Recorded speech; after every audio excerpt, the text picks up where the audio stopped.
All right, team, strategy and standards. First things first, this is a 15-minute workout.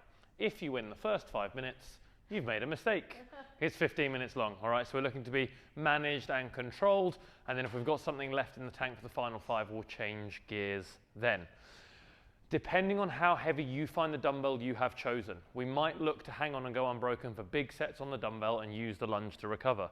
If you've chosen that RX dumbbell load, that 22.5 or 15 kilo dumbbell, and it's a little bit heavier, we might be breaking up that dumbbell from the start into sets of 3-ish to allow us to get some work done. That's totally cool. And then we're just going to move nice and smooth on the lunge, knowing we're going to get back to a heavier dumbbell. If you're one of those people that would consider that dumbbell to be a lighter object, we want to work the lunge to get back to the dumbbell to go unbroken again, all right? Getting progressively faster with those movements to allow us to get more and more work done in that 15 minutes. Standards, starting with the burpee, chest and thighs on the floor, get down there how you want.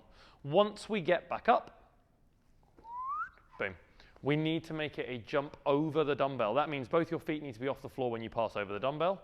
It also means that you have to jump over the dumbbell. Your feet can't travel behind. Do another rep. Do a good one. Do a good one if you like. Notice that when Lara does these reps, pause, her hands are miles in front of the dumbbell so that when she jumps up, her feet are next to the dumbbell. If we make the mistake of putting our hands down next to the dumbbell, when we come up, we'll find our feet behind the dumbbell. We do our jump over the dumbbell. That's no longer a rep. So being careful there. Also watching that gallopy step thing over the dumbbell, providing both feet are off the floor when you travel over, that is fine. If, however, you touch the dumbbell like Lara, that is not a rep. She'd have to start the burpee again. Onto that dumbbell hang clean and jerk. Your first rep can come from the floor, onto the shoulder and overhead.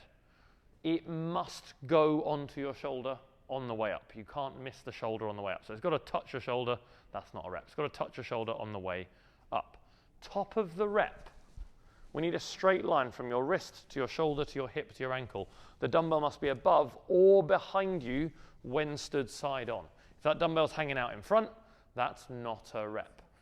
If we're going to jerk the dumbbell to go over the head, we're going to do that little dip to get back underneath the dumbbell, Lara must stand back up before she brings the dumbbell down. Can you do a couple of reps for me? Clean and jerks. Yep. There is no need to swap hands at any point, but you're welcome to do so whenever you like.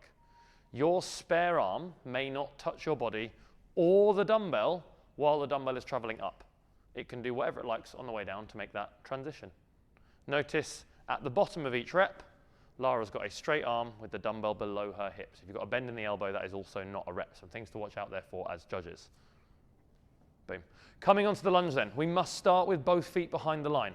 If your toes touch the line, you get sent back to the start. Don't make the error. Get close, but not so close your judge is calling you back.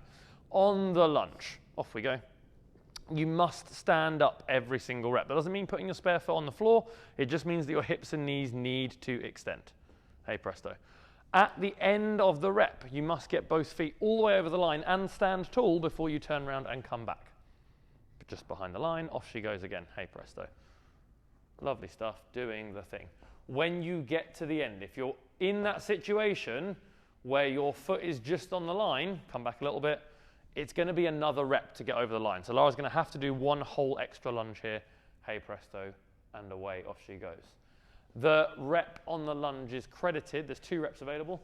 One when you get both your feet entirely over that line, and then one when you get both your feet back entirely over this line. Some things to watch out for there. If you're unsure at any point about which dumbbell weight to pick for this workout, chat to one of us when you get in the gym. My broad recommendation is, if you think you can handle the heavier dumbbell, even if it means breaking it up lots and lots and lots and lots, I'd take the heavier dumbbell and do the heavier version of this workout for you. That would be my broad brushstroke strategy for most people. Just break up the dumbbell a little bit more, break into 3s from the start. For some people in the room, even with the heavier dumbbells, they're going to hang on and go unbroken for really big sets. Cool, that would be a perfectly sensible thing to do. Team, any questions? Fire them into your team captain messages. Grab us when you're in the gym tomorrow. Otherwise, see you for the first workout of the Open 2025.